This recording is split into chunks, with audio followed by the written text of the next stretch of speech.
ấy bạn dương trời nằm cùng tập cả nó tranh cào vì cha nó dương nơi sọc mài nó về để dương con tầm cá nó dương vì cha dương ngọt tranh cào thì nó khác còn nơi còn tiền là hốt đó bay buồn khai chẳng hết á các bất vi chỉ mình chỉ đường mùi khó rồi chỉ đường mùi tới mình tại còn là tham nơi đời xa thì dương mình tôi sẽ làm được không cả cất vi xây kia nơi đấy cái cách tha côn đại tập tất cả tầm tranh tầm cá đây chẳng đời xa tại quạt nó ngờ ពីន័យថានៅក្នុងដំណាក់កាលមួយដែលការអភិវឌ្ឍរូបរាងកាយរបស់គាត់អញ្ចឹងគេគិតថាការនាំគាត់ចេញទៅក្រៅដើម្បីឲ្យគាត់មិនស៊ាំនឹងអាកាសធាតុមិនស៊ាំនឹងអាការឮសំឡេងហើយនឹងមិនស៊ាំនឹង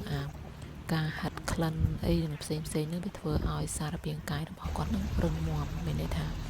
ពេលធំទៅគាត់មិនសូវឈឺអញ្ចឹងណាអញ្ចឹងប៉ុន្តែដូចនៅស្រុកខ្មែរយើងនៅមានការមានន័យថាយើងនៅក្នុងប្រទេសច្រើនក៏វាល្អពីព្រោះដោយសារភាគច្រើនយើងបំបើកដោះពេលដែលយើងបំបើកដោះនោះយើងមានភាគច្រើនយើងមានពេលនៅក្នុងការដែលយើងផឹកទឹកក្តៅផឹកទឹកអីអញ្ចឹងទៅធ្វើឲ្យយើងមានទឹកដោះអីអញ្ចឹងដើម្បីបំបើកកូនណាអញ្ចឹងវាអត់មានជារឿងខុសរឿងត្រូវតែគ្រាន់ថាពេលខ្លះយើងវាឆ្ងល់ពេលដែលយើងធ្លាប់នៅប្រទេសយើងមកនៅគេអញ្ចឹងចេះឆ្ងល់យីកូនទឹមកាត់យើងនឹងកូនដើរចេញក្រៅវាខ្លាំងទៅនៅដល់ចេញក្រៅទៅភោជនីយដ្ឋានហើយម្យ៉ាងទៀតដោយសារគេនៅនេះហ្នឹងគេវាមានកន្លែងដើររញ៉េះតេះរញអីវាស្រួលអញ្ចឹងណាអរគុណច្រើនបងប្អូន